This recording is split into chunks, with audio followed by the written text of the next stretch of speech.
karena DNA-nya Prodi Inovasi Digital ini adalah dengan berbasis portofolio. Jadi kita kuliah itu seperti bermain untuk membuat bukti kemampuan.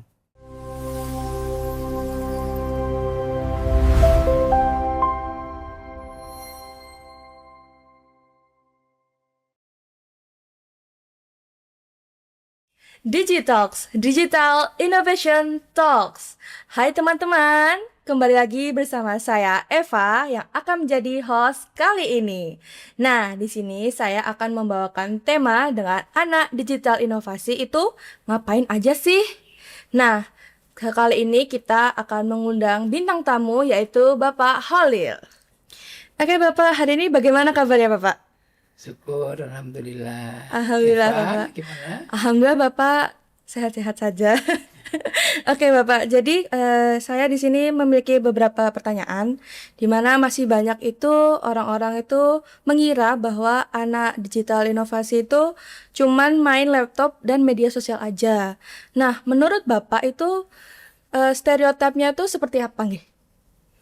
Oke, jadi anak-anak inovasi digital di sini itu dikasih pendidikan yang fokusnya bagaimana mereka bisa menjadi founder startup. Yang pertama, yang kedua adalah bagaimana mereka bisa menjadi kreator produk digital. Jadi mereka punya target bahwa lulus nanti mereka bisa membuat sebuah produk digital. Dan yang ketiga, mereka diminta untuk mampu untuk mempercepat pertumbuhan perusahaan yang sering dinamakan dengan growth hacker gitu. Nah, di situ mereka mesti belajar, dan belajar kita desain seperti juga kalau mereka mengalami dalam proses pembuatan startup. Jadi tahap demi tahap, semester demi semester, kita buat mereka mesti harus memiliki portofolio gitu ya, karena DNA-nya Prodi Inovasi Digital ini adalah dengan berbasis portofolio. Jadi kita kuliah itu seperti bermain untuk membuat bukti kemampuan. Keren banget ya Pak, ternyata inovasi digital itu. Tadi Bapak kan juga mention bahwa anak inovasi digital itu nantinya akan memiliki produk startupnya masing-masing. Nah, kira-kira di inovasi digital niku, apakah atau pelajaran seperti apa yang harus kita pelajari nantinya? Oke, jadi di semester 1 itu kita sudah diberi mata kuliah dasar bagaimana mereka belajar dari founder-founder yang sudah berhasil, seperti misalkan Gojek, Tokopedia, ya, Jack Ma dan seterusnya. Nah, mereka akan mempelajari mindset seorang founder startup itu bagaimana. Bukan hanya situ saja, tapi dia juga dikasih tahapan-tahapan yang standar yang mereka lakukan di dalam hal membuat startup. Dua hal itu pokok, dan kita kasih nama mata kuliah kreasi startup. Lalu di semester 1 juga mereka juga diminta untuk memulai, artinya memulai bagaimana mereka bisa mendapatkan ide startupnya, ide solusinya, dan tentu di situ mereka akan istilahnya kalau di inovasi itu harus keluar gedung ya, ndak ada solusi yang ada di dalam gedung, tapi mereka harus ketemu dengan user yang bermasalah tersebut. Nah, itu ada ada yang namanya design thinking di situ. Iya. Itu 2. Nah, nanti di semester 2 mereka akan mempelajari yang penting di dalam pembelajaran startup adalah lean startup. Jadi di sini kita tidak memberi teori aja, tapi mereka harus berpraktek sehingga mereka benar-benar memiliki pengalaman yang sebenarnya ya. Iya. Terus di situ juga kita diajarkan bercerita di dalam bisnis kan, bagaimanapun produknya sebagus apapun, solusinya sebagus apapun, tapi kalau kita tidak bisa bercerita itu ya tidak ada gunanya gitu ya. Iya. Terus di semester 2 ini kita juga ajarin mereka dengan proses bagaimana membuat itu dengan manajemen agile. Iya, Pak. Dan di semester 2 yang krusial mereka juga ditantang untuk mempresentasikan atau mendeklarasikan ide apa yang akan mereka buat. Nah, tahun-tahun berikutnya itu tentunya adalah mewujudkan ide itu sampai semester 4. Terus nanti setelah idenya terwujud dengan MVP, nanti dia akan belajar bagaimana dengan membuat bisnisnya. Ya, itu di semester 5 dan 6. Terus nanti di semester 6-7 mereka boleh magang di startup yang mereka sukai, dan semester 8-nya ya TA gitu. Kira-kira itu belajarnya. Jadi tahapannya sudah kita tata. Mulai 1 tahun pertama itu penciptaan ya, 2 tahun berikutnya itu pendistribusian termasuk keuangan dan seterusnya begitu ya. Iya. Terus tahun keempat komersialisasinya. Iya, betul, Pak. Oke. Iya. Nah, itu teman-teman, kalau kalian mau masuk inovasi digital, itu yang kita pelajari selama ini. Nah, kalau jadi mahasiswa inovasi digital, Pak, kira-kira skill apa yang dibutuhin di era sekarang?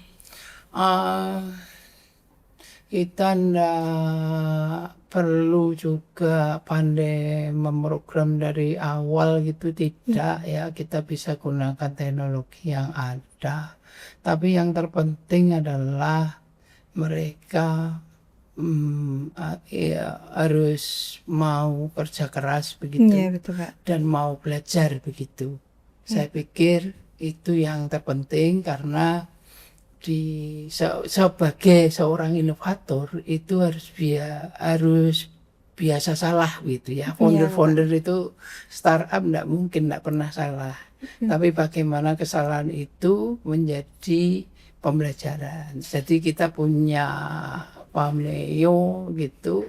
Di sini itu adalah cepat salah, cepat belajar. Oke, Gitu. Bapak. Mungkin kita tahu semua bahwa di ITS itu kan banyak prodi baru ya, Bapak. Ada bisnis digital, terus ada juga inovasi digital ini, dan juga yang lain-lain. Nah, kira-kira dari menurut Bapak itu sebagai kaprodi inovasi digital, kira-kira apa sih, Pak, bedanya dari bisnis digital itu, Pak? Oke, jadi inovasi digital itu ada di Departemen Sistem Informasi ya. Jadi waktu kita memikir pertama itu memang kita merasa bahwa sistem informasi yang ada itu kurang banyak bicara tentang startup. Jadi sistem informasi itu adalah mengefisiensi ya kan sistem atau proses bisnis yang ada di perusahaan gitu ya. Jadi dia efisiensi gitu. Nah, kalau yang namanya bisnis digital itu kan mereka mengelola bisnis dengan digitalnya gitu ya. Iya. Jadi kalau tadi efisiensi itu juga dengan digital, ya mungkin nggak bisa dengan digital gitu. Tapi kalau inovasi digital itu adalah menciptakan gitu ya, menciptakan produknya untuk dijadikan bisnis gitu. Iya. Jadi kita ini harus di awal ya menciptakan produknya untuk produk digital untuk jadi bisnis. Kalau bisnis digital mengelola bisnis dengan digital. Kalau sistem informasi mengefisiensi bisnis dengan digital. Nah, itu bedanya. Nah, itu teman-teman, bagi yang masih nanyain sistem informasi itu bedanya apa sih sama inovasi digital dan juga bisnis digital. Jadi udah tahu kan apa bedanya? Oke, mungkin kita akan next pertanyaan, Pak. Jadi itu sebenarnya inovasi digital tuh banyak ke praktiknya atau ke teorinya? Ya, jadi karena kita itu DNA pembelajaran kita itu harus berbasis evidence atau bukti, maka sebetulnya hampir setiap saat mahasiswa kita ini harus membuat bukti-bukti tadi ya. Untuk membuat bukti itu kan nggak mungkin kita hanya bicara teori ya, tapi dia mempraktekkan ya kemampuan daripada teorinya tadi menerapkan. Nah, sekalian kita adalah melatih mereka tentang sikap-sikap tadi. Jadi bagi kita biasa di kita itu, karena di pembelajaran kita juga kita buat ruang aman gitu ya. Artinya kita punya sistem bagaimana penilaian ya. Jadi membuat salah itu tidak dihakimi terus nilainya jadi jelek gitu ya. Jadi salah itu ya belajar di sini kan belajar gitu. Sehingga tadi makanya diminta untuk mau bekerja keras dan mau mengembangkan diri dengan belajar itu terus menerus. Jadi enggak harus teori kayak gitu lah kira-kira. Ya, Bapak. Mungkin saya mau tanya juga terkait mata kuliah ya, Pak. Kira-kira menurut Bapak dari semua mata kuliah inovasi digital itu mana mata kuliah yang paling unik dan paling kesannya tuh kayak wow gitu Pak dari yang lain? Kayaknya hampir semua unik. Benar, semua Pak. unik ya, hampir semua unik. Yang unik itu sebetulnya kami membuat mata kuliah itu semuanya harus bermanfaat ya, arti harus terintegrasi dengan apa yang dibutuhkan oleh perusahaan. Jadi semua tugas ya itu kita rubah untuk menjadi semua tantangan untuk membuat portofolio. Jadi mahasiswa kita itu semester 1 kita sudah kasih CV kosong untuk diisi. Ya, portofolionya berdasarkan apa yang mereka buat. Kan gitu ya. Bapak. Nah, uniknya lagi ya semua portofolio tadi itu kita ambil dari tugas-tugas yang diberikan sama perusahaan. Ya, misalkan bagaimana membuat FPP, pastilah di perusahaan juga pasti membuat. Bagaimana membuat wawancara kepada usernya, pastilah itu. Nah, seperti kayak gitu, nggak besar-besar tugasnya, tapi itu adalah praktek kita di dalam hal membangun atau bekerja di startup. Seperti itu ya Pak. Nah, kira-kira kita kan udah tahun ketiga ya Pak ya, ini inovasi digital ya. Ya, alhamdulillah teman-teman. Nah, kira-kira minat dari masyarakat itu sekarang tuh seperti apa ya Pak ya?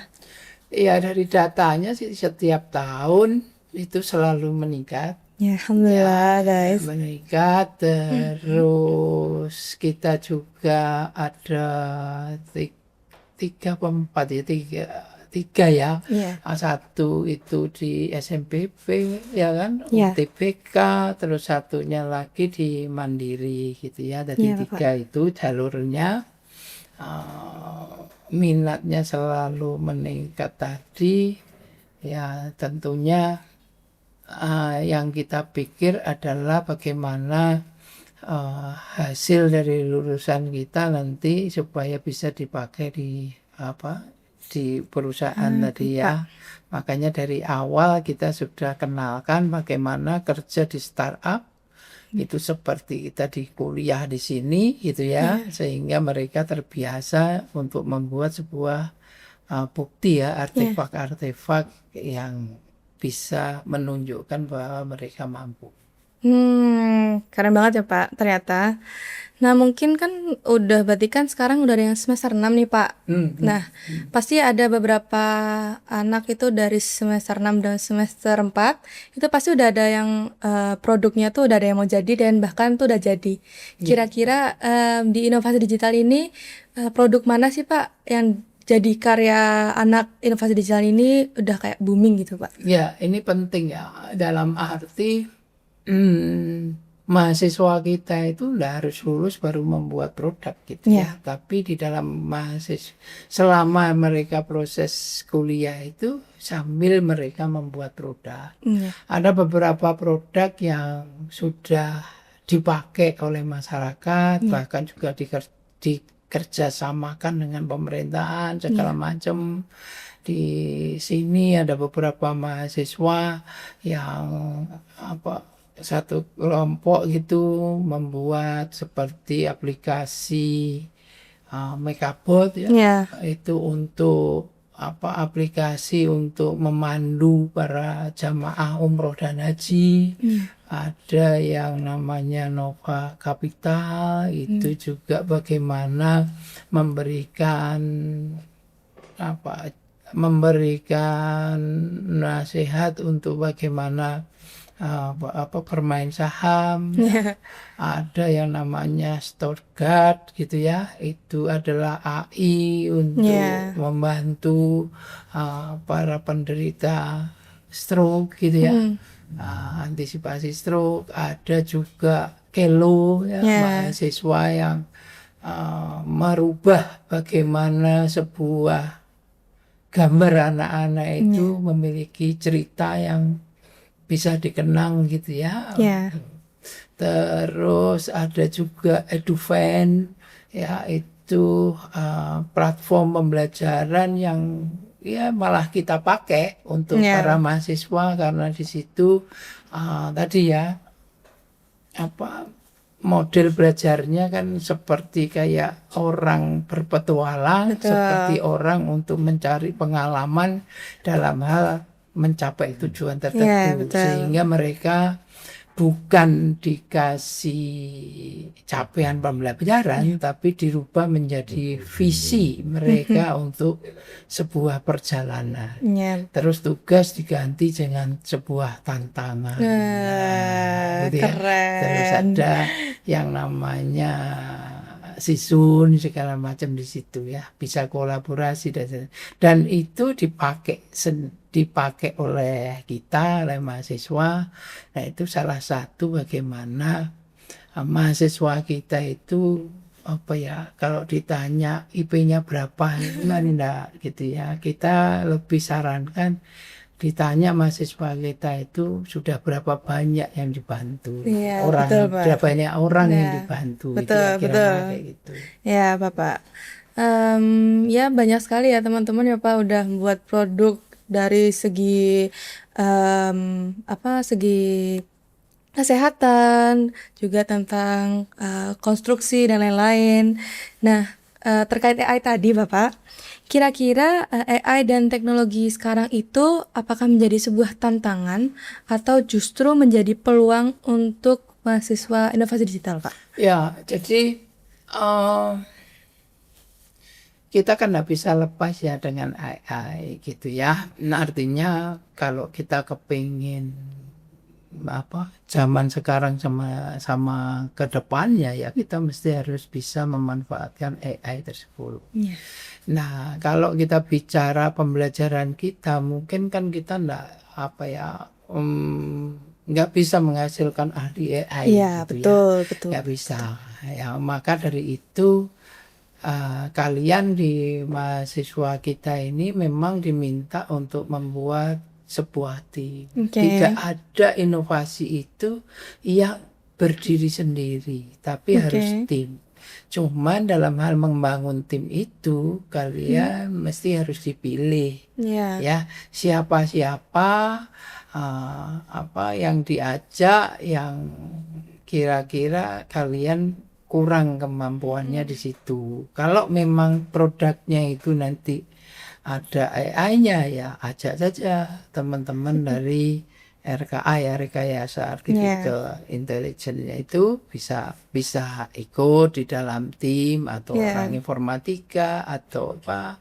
Kalau ada IoT ya mungkin dari elektro dan seterusnya, itu seperti kayak gitu. Jadi mahasiswa kita itu bukan jalan sendiri sebetulnya, tapi mereka jalan satu tim, bahwa ya tim yang terdiri dari prodi-prodi lain.